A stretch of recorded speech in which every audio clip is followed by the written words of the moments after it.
So you're welcome to another session of the ATU Library tutorial series. And in this tutorial, we are just going to cover the main differences when it comes to the APA 6th edition and that of the APA, the 7th edition. We are still on the referencing list and the citation, basically on the APA style. And we just want to pinpoint some changes that we have in the 7th edition. That was some one or two things done in the 6th edition, and we are not supposed to do them in the 7th edition. So this is a part 3 of our referencing and citation tutorials. So basically, we are still covering the references and the inter-citation. Now we are saying that for the inter-citation, so what you see with the times and the correct sign means that without the times 1 or the multiplication sign that you see over here, this was done previously in the 6th edition, but now we have the 7th edition. So looking at what we have with a note down there, we are saying that the inter-citation for works with 3 or more authors is now shortened. Unlike the 6th edition, whereby if you use a work which has 3 authors, at the first instance, 3 or more, at the first instance, you do see all these names appearing. So we have 1, 2, 3, 4 authors using it for the first instance. You see all the names appearing. But when you use it for the second time, that is when we bring in the etal.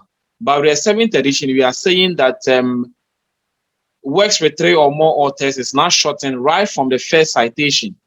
You only include the first author's name and the etal, which means others. So this is the correct form when we are doing the APA, the 7th edition style. This one, as you see over here, is outdated or deprecated. That is the 6th edition. Now our next one is the up to authors, 20 authors in the reference list. Now looking at what we have over here, the statement is saying that surnames and initials for up to 20 authors. Now instead of 7 should be provided in the reference list. So you realize that what we have over here, previously when you have authors that are up to 20, you realize that with the references, it shortened it to 7. But this one, we are saying that surnames and initials up to 20 authors should be provided in the reference list. However, when you have more than 20 authors, what do we do? So if a source is authored by more than 20 authors, only the first 19 authors and the last author are included. So that is what we have over here. Now, in between the 19th and the last author, you place an ellipsis to indicate the names are omitted. So that is the example that we have here. And this is the 7th edition style of APA. So this has been changed and we are moving on to the 7th style. This is the 6th edition, which is deprecated. And this is the corrected one. That is the 7th APA style. Now, how do we cite ebooks in the 7th style? So, unlike the 6th edition, whereby you indicate the ebooks, the format or the platform, a typical example that we have over here, the Kindle version, is no longer included in the reference. So we are saying that, yeah, the publisher is included in the reference, as we are seeing over here, Springer Nature.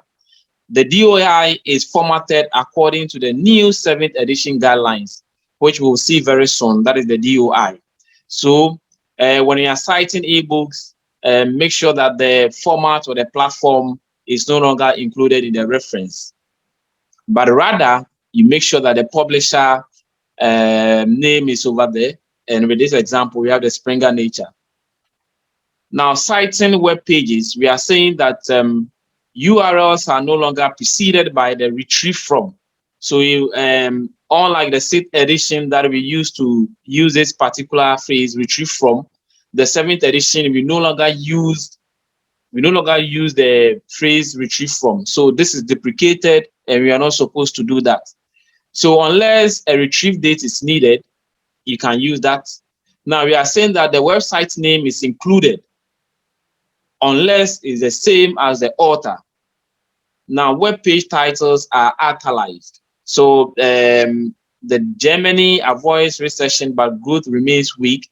That is the web page title, and as you are seeing, it is being italicized. Now the website name is included, so that is what we have over here. That is the BBC News we have over here, and we also have the website link also captured over here. So the difference is that we don't have anything like the retrieve form, and the retrieve form is now deprecated. That is the 6th edition, but in the 7th edition, we don't use the retrieve form. Now we are saying that DOIs, without the 6th edition, what about the 7th edition?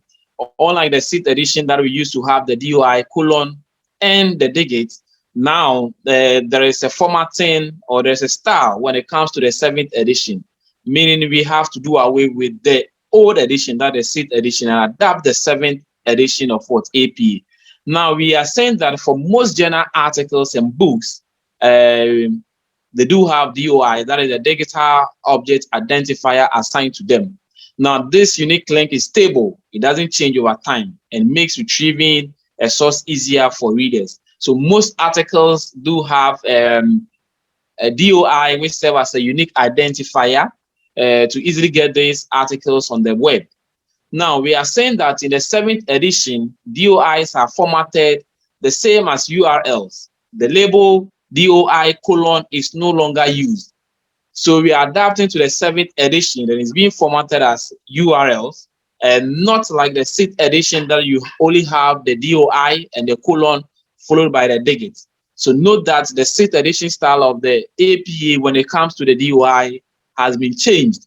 And currently with the 7th edition, it's being formatted as URLs. So take notes. Now, publisher location not included. So unlike the previous or the 6th edition, whereby we have the publisher location, that's what we have over here, the New York. With that of the 7th edition, we don't have the publisher location. So the publisher location is no longer included in the reference. So these are some of the new changes with regards to the APA, the 7th edition. We can say that there are major changes which needs to be taken into consideration so that we don't use the old style, that is the 6th edition. All right, so this is just one or two changes with that of the 7th edition. We have more to give you when it comes to anything concerning research and formatting your work using the Microsoft Word.